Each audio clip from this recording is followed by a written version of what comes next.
In 2022, a fashion company that most people had never heard of became worth $100 billion. More than H&M, more than Zara, more than almost every clothing brand on the planet combined. But then something happened. Governments started banning it.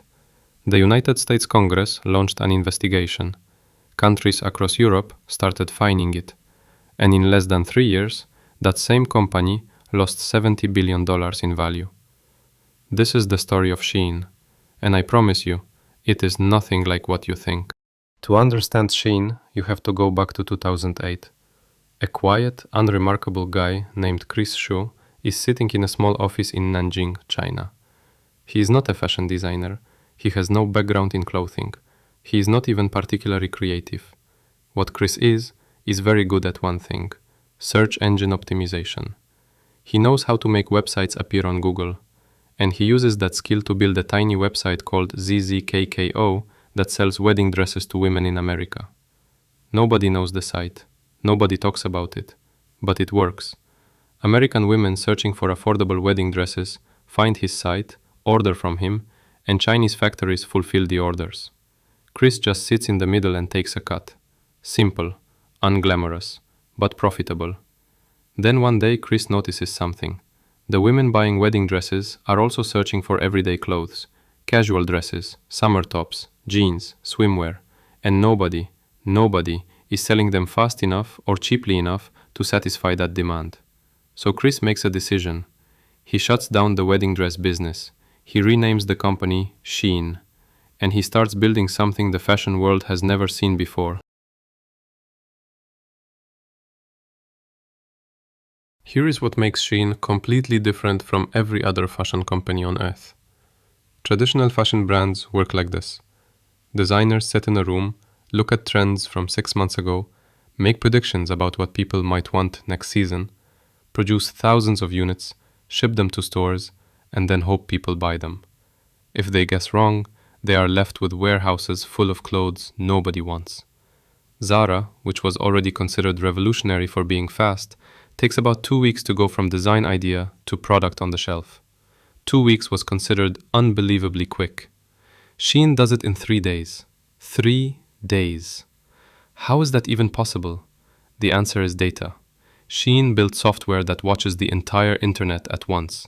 It monitors what people are searching on Google.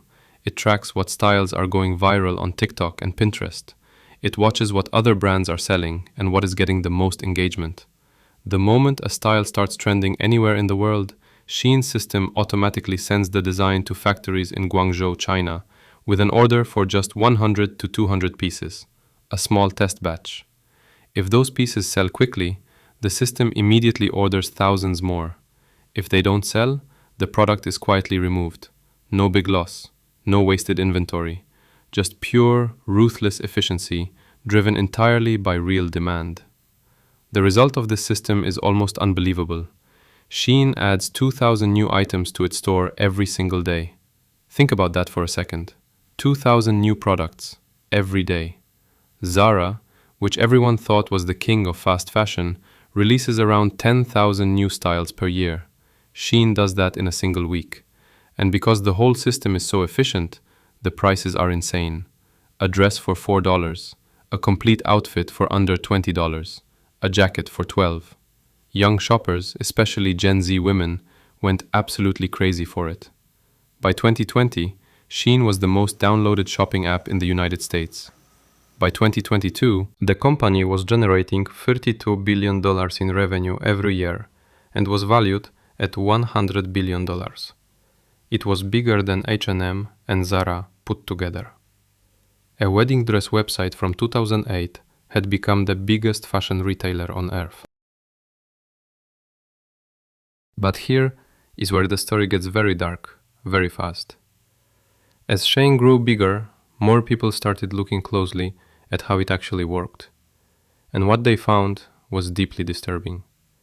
Investigations by journalists and consumer safety groups found that Shein's clothes contained dangerously high levels of toxic chemicals, lead, phthalates, substances that are illegal above certain levels in most countries.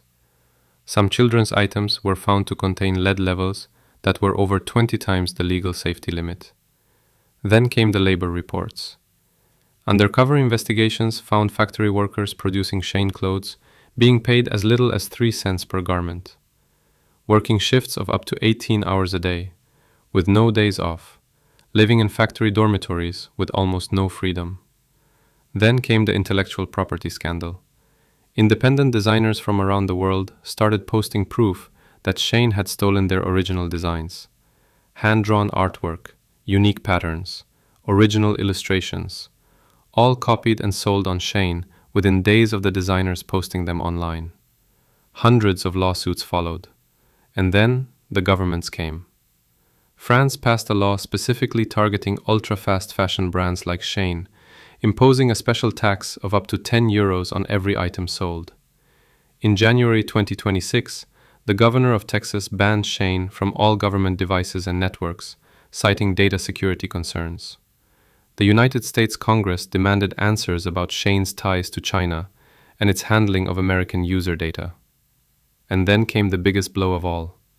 The Trump administration ended a rule that had allowed packages worth under $800 to enter the United States completely tax-free with almost no inspection. That rule, called the de minimis exemption, was the single most important foundation of Shein's entire business model. Without it, the cost of every product going to American customers went up significantly. Shein had no choice but to raise its prices. And the moment Shein raised its prices, it lost the one thing that made it special. The valuation collapsed from $100 billion to just $30 billion. $70 billion in value, completely gone. So what do we actually learn from the rise and fall of Shein? 3 things. And I want you to really think about these because they apply to any business, any side hustle, any project you are trying to build. Lesson number 1. Speed is a superpower. Shein did not beat Zara and H&M because it had better designs. It did not beat them because it had a stronger brand or a better story. It beat them because it moved faster than anyone thought was possible. In any industry, in any market, the person or company that can respond to what customers want the fastest has a massive advantage. Speed is not just nice to have, it is a weapon. Lesson number 2. A business built on one loophole is always fragile.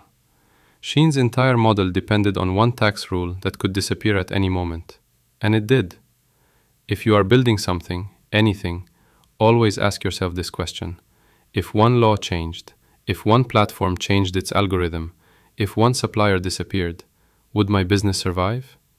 If the answer is no, you are one bad day away from losing everything. Lesson number 3. Growth without trust is temporary. Shein grew to $100 billion in valuation, but it never built real trust. Not with its customers who discovered toxic chemicals, not with governments who found labor violations, not with designers whose work was stolen. And when the pressure came, there was nothing holding the empire up. The companies that truly last, Apple, Amazon, Nike, are not just fast or cheap, they are trusted. Trust takes longer to build than a product, but it is the only thing that protects you when everything else goes wrong. Shein built a $100 billion empire in under 15 years, then lost most of it in under 3. The machine was genius, but the foundation was rotten. If this story taught you something new, subscribe, because every single week I am going to break down exactly how the world's biggest companies really make their money, lose their empires, and what you can learn from all of it. And drop a comment below. Do you think Shein can survive? Or is it finished for good?